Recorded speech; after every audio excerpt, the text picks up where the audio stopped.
What's up, NFL fans? Welcome back to the channel, Rivas Talk Sports. I am back again with my weekly NFL spread picks predictions video. For those who've been following the channel, we got 1 out of 2 teaser parlays correct and 7 out of 9 straight bets correct for week 13. Pretty solid week for us, but let's keep the momentum going into week 14. First game, Carolina Panthers versus the Philadelphia Eagles. Right now, the spread is at 13. At one point during the week, it did go down to 12, but is now up to 13. Both of these teams have been solid against the spread the past few weeks. The Patriots have covered 4 in a row. The Eagles have covered 4 in a row. So both of these teams have been really solid. Me personally, I think 13 is a bit too high to take the Eagles on this one, especially of how well the Panthers have been against the spread lately. Give me the Panthers at plus 13. I think the Eagles can blow the Panthers out, but Bryce Young has been playing really well. This Panthers team has been very scrappy, keeping games a bit close, and I feel like this can be a game where the Eagles can probably play down to their competition, especially being on a high, being the Ravens. I like the Panthers at plus 13, so give me the Panthers plus 13. Las Vegas Raiders versus the Tampa Bay Buccaneers. Right now, the spread is at 6.5. Early in the week, it was at plus 7. It's gone down half a point now to 6.5. I think this will be a very close game. I don't think there will be a blowout, but I think the Raiders can keep it interesting, right? This Raiders offense looks a lot better with Aiden O'Connell on offense, and the Tampa Bay Buccaneers really struggle to stop quality tight ends. I mean, they got shredded apart by George Kittle. They got shredded twice by Kyle Pitts. Brock Bowers is an elite tight end in this game, and the Tampa Bay Buccaneers, although they are going back home, and I do think they could win this game outright, typically the Bucs perform better against the spread when they're underdogs than being favored with this points or higher. I like the Las Vegas Raiders. Give me the Las Vegas Raiders at plus 6.5. This could be a potential trap game, and the Raiders can probably upset the Buccaneers, but I like the Raiders to have a chance to keep it close. I think the Buccaneers will struggle to stop Brock Bowers, and this offense looks a little bit better with Aiden O'Connell. I think this game will go back and forth, but I'll take the dog spot on this one. Give me the Las Vegas Raiders at plus 6.5. Cleveland Browns versus the Pittsburgh Steelers. Right now, the line is at 6.5. I'm going to go with the Steelers at minus 6.5. I have a hard time believing that the Browns will beat the Steelers 2 times in this season, and with the Steelers coming back home, nice motivational spot to get revenge on the Browns. I like the Steelers to beat the Browns by at least a touchdown. So give me the Pittsburgh Steelers at minus 6.5 in this divisional matchup. New York Jets versus the Miami Dolphins. Right now, the line is at 5.5. Earlier in the week, it's at 6.5. It's gone down a full point. I don't know if I'm missing something, but I just can't seem to find a way why there's a lot of momentum going on the Jets side. Similar to last week against the Seattle Seahawks. The Seahawks were up at -2, and on game day, they were at +1. A lot of momentum went to the Jets just for the Jets to lose. I really don't see it here. The Miami Dolphins are back home from the cold weather. They're in Miami. They're trying to push to get into the playoffs, and I think they could probably dominate the New York Jets, especially since the Jets season is probably done. I like the Miami Dolphins at minus 5.5. I think the Dolphins can beat the Jets by 2 field goals, and I really think they should really blow this team out and at least strive for a playoff push. So give me the Miami Dolphins at minus 5.5 over the New York Jets. Atlanta Falcons versus the Minnesota Vikings. Right now, the line is at 5.5. Earlier in the week, it was at 6. Tread carefully with this game. I understand the Vikings are the better team. I understand that Kirk Cousins has looked bad the past few weeks, right? The Vikings are on a winning streak. The Falcons are on a losing streak. Let's not forget a couple things here. This is Kirk Cousins' old team that he's going against. This is his old stadium. He knows Brian Flores. And since Kirk Cousins has been a starter in the NFL, he has never lost 4 straight games in a row as an NFL starter, and the Falcons are on a 3-game losing streak. I'm not here to tell you that the Falcons will upset the Vikings. I think the Vikings can outright win, but I like the Falcons here to cover the 5.5. So I'm going to do the Falcons at plus 5.5. I think when Kirk Cousins goes back home, he's going to be filled with a lot of cheers than boos. And Minnesota is more of his home than it is Atlanta. And I think Kirk Cousins can find his groove back in this game and at least shred this Vikings defense that has been shredded the past 2 weeks by Will Levis, Caleb Williams, and Kyler Murray.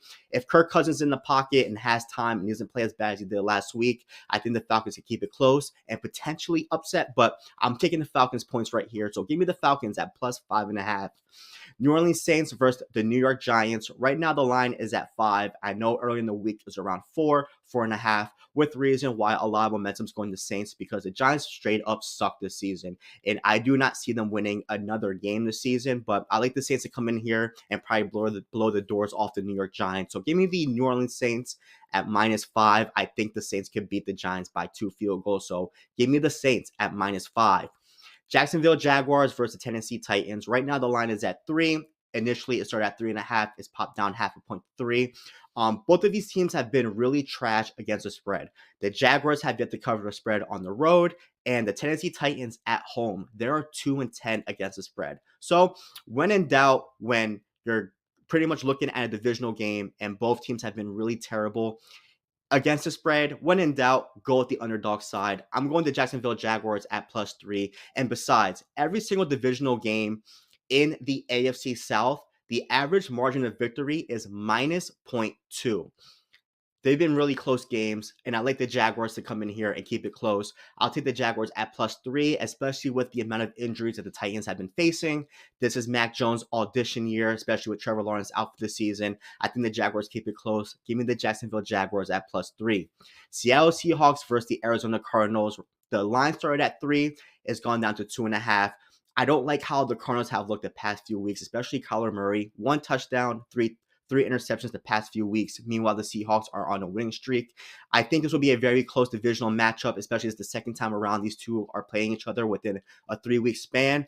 But this is the division for the Seahawks to lose, and I expect them to at least keep the momentum going at Arizona. The last time they lost at Arizona was 2020. I like the Seahawks here. Give me the Seahawks at +2.5. Buffalo Bills versus the LA Rams. Right now, the line is at 3.5. I believe early in the week it was around 4.5, 4. But I don't know if I'm missing something for the momentum to go to the Rams. But the Buffalo Bills are one of the hottest AFC teams, as well as one of the best NFL teams this season. Josh Allen is playing like an MVP candidate, and the Bills took down the Chiefs. The Bills took down the Ravens. They're a very hot team that also travel well. I think this is more of a mismatch for this Rams team. I like the Bills to keep it hot. Give me the Bills at -3.5 over the LA Rams. Chicago Bears versus San Francisco 49ers. The line is at 3.5. Initially, it started around 5, 4-ish early in the week. But I'm going to go with Chicago Bears at +3.5. Look, I get it. They have yet to win on the road, and I understand a lot of you are probably saying the Bears are trash. Why should I pick them? Look at the last 3 weeks. They lost to the Green Bay Packers by 1. They lost to the Vikings by 3. They lost to the Lions by 3. I think a lot of it had to do with coaching malpractice in this actual team. And if you could keep it close with the Packers, Vikings, and Lions, you could pretty much keep it close as well as win outright to a lot of teams this season. The 49ers are banged up mentally and physically. They're not going to have CMC in this game. They're not going to have Jordan Mason in this game. And I like the Bears to keep it close and potentially win outright. So give me the Chicago Bears at +3.5 at San Francisco. LA Chargers versus the Kansas City Chiefs. The line is at 4. I'm going to take the Chargers at +4. Here's why. The Chiefs haven't covered a spread in about 4 to 5 straight games. And in their division, they are 1-3 against the spread, which is ranked dead last in their division when covering spreads in divisional games. I like the Chargers' solid defense. And if the Chiefs were getting shredded by Aiden O'Connell and Bryce Young, just imagine what Justin Herbert can do against this defense. I'm not trying to say that they're going to win outright, but Justin Herbert is a solid quarterback. This is a solid team. I like the Chargers to keep it close in Sunday night primetime. So give me the Chargers at +4. Last but not least, we have the Monday night primetime game, the Cincinnati Bengals versus the Dallas Cowboys. The line is at 5.5. I don't have much faith in this Cowboys team. Yes, I understand that they've won 2 straight games and they finally won their first home game against the New York Giants, but the Cincinnati Bengals tend to beat up on teams that are under 500 than they do against teams over 500. They've kept it close against the Baltimore Ravens this season, and this Bengals team, yes, I understand their defense isn't good, but I do expect Joe Burrow to at least put on some type of masterclass at Dallas and win this game by at least a touchdown. I'm taking the Cincinnati Bengals at -5.5 over the Dallas Cowboys. I just can't choose the Dallas Cowboys side, especially against that win against the Giants at home. I'm not really buying that home win for the Dallas Cowboys. I like the Cincinnati Bengals. They tend to get most of their wins against subpar teams. So I'll take the Cincinnati Bengals at -5.5. Thank you so much for watching this video. If you enjoyed the content, please give the video a thumbs up and comment below on your Week 14 NFL spread picks. Thank you so much and catch you guys next week.